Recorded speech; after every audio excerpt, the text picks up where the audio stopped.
हरियाणा की बात करते हैं। अभी लोकसभा चुनाव जो है वो खत्म होकर हटे हैं और अब कई सवाल जो हैं वो सामने खड़े हो गए हैं। सबसे पहला सवाल, कांग्रेस के अंदर क्या सब कुछ ठीक है?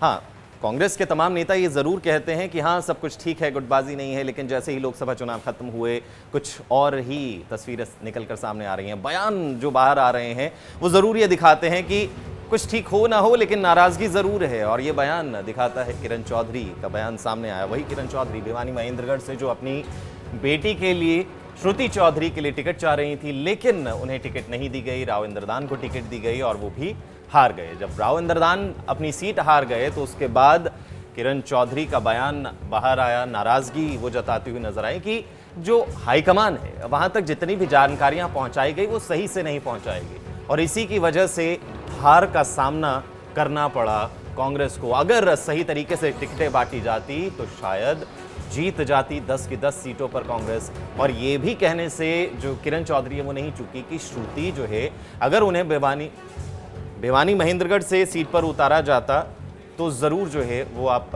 ज़रूर श्रुति चौधरी जो है वो जीतती। तो चलिए आगे बढ़ने से पहले ज़रा सुनते हैं कि किरण चौधरी ने दोनों ही मुद्दों पर जो है वो क्या कुछ बोला।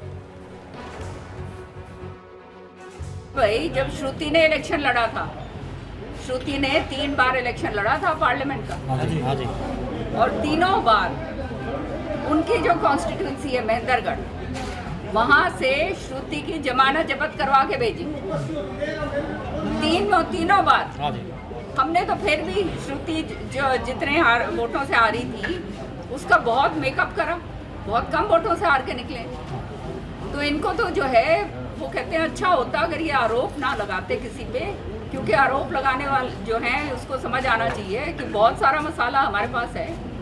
मुँह अगर मैं खोलूँगी तो फिर पता नहीं कहाँ तक दूर तक बात और जाएगी। सच्चाई ये है कि अपने गिरेबान में खुद झांको पहले और फिर बात करो दूसरी।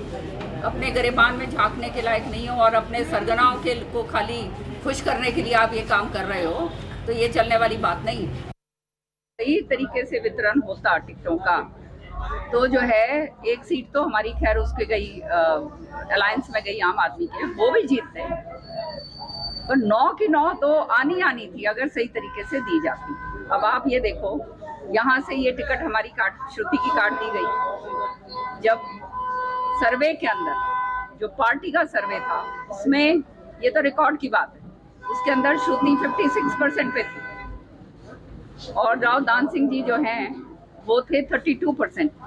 टिकट जो दिलवाने वाले थे उन्होंने ये कह के दिलवाई थी कि भाई ये 100% जीतेंगे, हम गारंटी लेते हैं। और हुआ क्या, सामने नजर आ गया। ये मुख्यमंत्री रोज बन के सोते हैं जो, और वैसे कांग्रेस का जो है सफाया करने पे तुले रहते हैं कि कांग्रेस को अंदर से काटो, अंदर से हाथ मिला लो। ये काम सारे के सारे हो रहे हैं, तो आगे कैसे बढ़ेगी पार्टी भैया?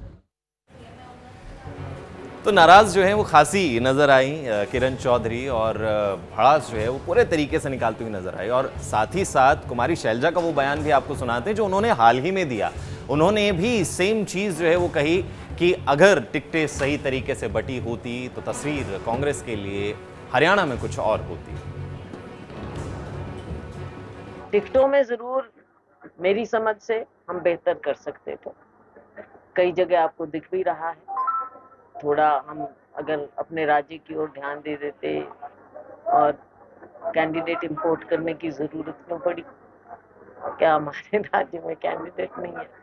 बातें हैं, लेकिन अब हो गई बात। ये देखना पड़ेगा और इससे सीखें भाई, सीखना पड़ेगा। तेरा मेरा अगर हम करते रह जाएंगे तो दिक्कत आ जाए। तो क्या विधानसभा चुनाव में भी गुटबाजी ऐसे अगर चलती रही तो क्या?